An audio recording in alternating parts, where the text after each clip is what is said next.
What's going on, everyone? So welcome to my latest video. This is my review for the TV series Daredevil. So Daredevil was a TV show that lasted 3 seasons long, 13 episodes each season, for a total of 39 episodes from 2015 to 2018. It was a Netflix TV show, but then once it got canceled in 2018, I think it was a year or two later, Disney Plus, I guess, took the show from them. So it's on Disney Plus now. That's how I watched it this time around. But this is a show, for those of you that don't know. The premise is simple. You have Matt Murdock, who is a blind lawyer by day, and by night he is a vigilante fighting crime of New York City. Specifically speaking, Wilson Fisk, played excellently by Vincent D'Onofrio. So, a little bit of backstory. Daredevil is a show that I have quite the interesting relationship with. 2015, I heard about it. I heard that it was very gritty, that it was TVMA, and these were all things that quite intrigued me because at this point in time, a little bit of history is that 2015, I was kind of losing interest a bit in terms of the MCU. Like, the cracks started showcasing of the issues that I have with that series, but I didn't really fully accept that at that point in time. But I was still more so in tune with having an interest in like darker stuff. So hearing all these things about Daredevil, I was like, okay, I'm definitely gonna watch it. And I watched it and I liked it. I thought it was really, really good. So I was, of course, excited for season 2. Well, season 2, when it came out in 2016, I only got to like episode 3 or 4. And I lost interest. I said, yep, I'm not going to finish it. And season 3 finally came around in 2018. And by that time, I was like, oh, I'm not going to finish season 2. So I'm just not going to watch season 3. So I just never watched the show as a whole. So when it got canceled, it didn't really affect me. It was more of like I'm kind of glad that I didn't watch it then because it got canceled. Well, lo and behold, this year, I was hanging out with my friend Jeff back in April. And we were talking about the show, and he actually said, like, I get it with why you were frustrated about season 2, because it is a mess. But season 3 makes it worth it. So I was like, you know what, screw it. I'm going to rewatch the show as a whole this time, start from the beginning. And I got to say, it's very interesting to talk about Daredevil, because I think that it is good. Overall, it is a good show. But it is interesting to say that in terms of my interest level of each season, Season 1 I thought was good, but I did think that the characters were quite naive in terms of with delving into this life of New York, like the grittiness of it all, where it's like these characters are shocked that there's corruption, and it's like, you're in New York City, like how are you shocked? It was something that I just couldn't get past. I was like, really, you're surprised by all this? That aside, I think that season 1 does work. It is good. I didn't love it as much as I did the first time, but still, it was good. Season 2, on the other hand, I struggled. I did, because it's all over the place. It is a mess. It is dealing with many different story threads that just don't really gel together.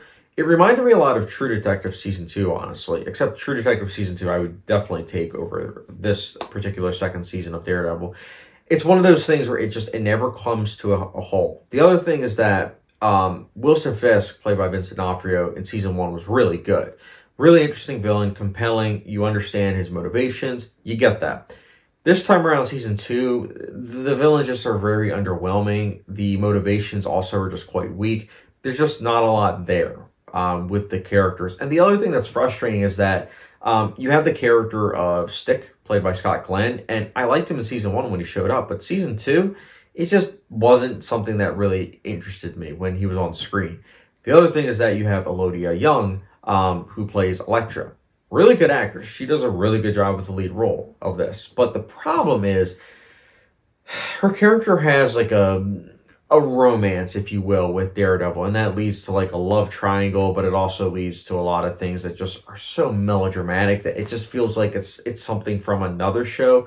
So if you don't really buy the romance, and if you don't really feel close to these characters and their whole romance, then it's one of those things where by the end of season 2, there are certain things that occur where it's like, as an audience member, if you do care, it's going to affect you. But if you don't, it's one of those things where it really does affect kind of that last couple episodes. And that was kind of the case with me. There were things that just did not work. But I will say overall, season 2 does have some cool stuff. Like, I did think that John Barenthal as the Punisher, I think that he was good, but I do think that in the second half, he was kind of like, but he was still good. Like, I do think that his character was interesting. But again, I do feel quite mixed about his character. But overall, I would still say he was good. Then we get into season 3. And the thing about season 3 is this. As I mentioned, there are certain things that happen in season 2. Again, this is a spoiler-free review. There are certain things that happen at the end of season 2 that do lead on to the beginning of season 3. And I do think that does affect a little bit the beginning of season 3.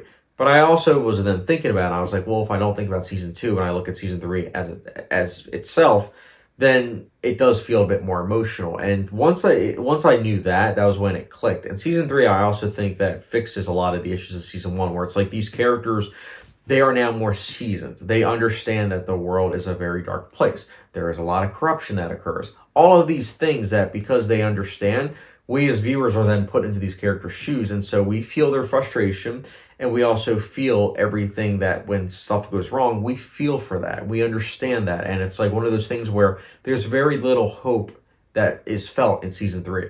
And that's probably why I liked season 3, because it felt very earned. I would definitely say season 3 is the strongest, hands down, of these 3 seasons, but it's also delving into a lot of interesting things. A lot of interesting themes and messages about the state of corruption, and just overall how these characters deal with it. Again, trying to be vague here, but I really dug that, man. I really did. So again, if you're watching this video and you're saying that you had issues with season 2 and you couldn't even finish it, finish it.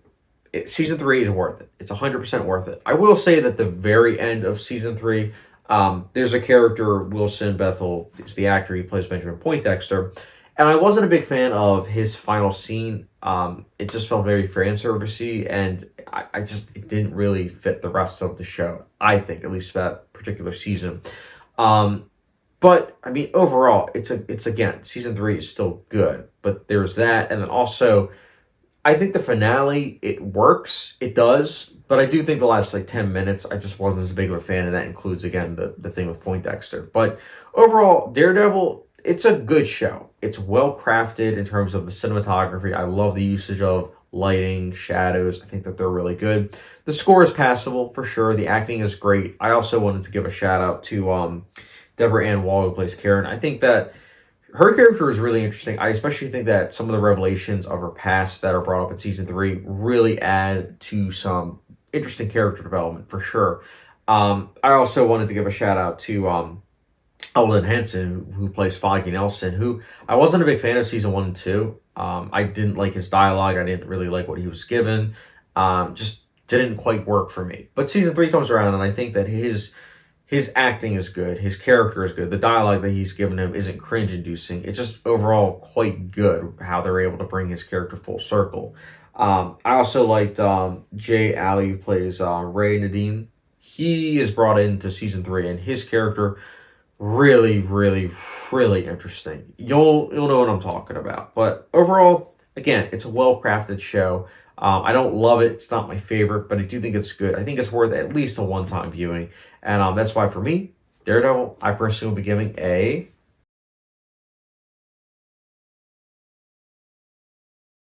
Hey guys, those are my spoiler-free thoughts on Daredevil. What did you think of the show? Did you like it? Did you not? Let me know in the comment section down below. And I also just wanted to quickly touch upon Daredevil Reborn. That's right. So Disney, as I mentioned earlier, Disney now has it on Disney Plus, which means that they can, delve into the character and everything and do their own thing, which they are. Daredevil, I think it's called Reborn, is coming out next year. And I'm honestly not looking forward to it, just because I'm like, I don't understand how a Disney Plus show is going to be good. Because I say this because Daredevil isn't a TV PG show. It is a TVMA show that the whole thing 8 years ago was that it was catering towards more adult-friendly audiences.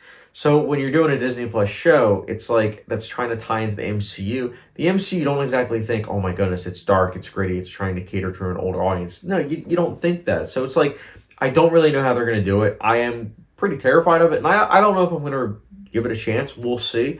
But just know, going into Daredevil Reborn, I'm just like, man, I don't think this is a good idea. I don't. Do I want this show to be complete?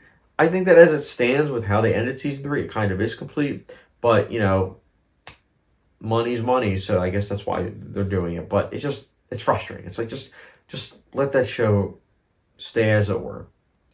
I don't know. I don't feel enthusiastic about that Daredevil Reborn. I don't think it's going to be good, but we'll see. That's the only way to find out. We'll see. We'll see if it's good. But guys, again, let me know your thoughts on Daredevil. What's your favorite season of Daredevil? Let me know in the comment section down below. And as always, guys, don't forget the subscription, notification bell, follow me down Letterboxd, and I will catch you guys later.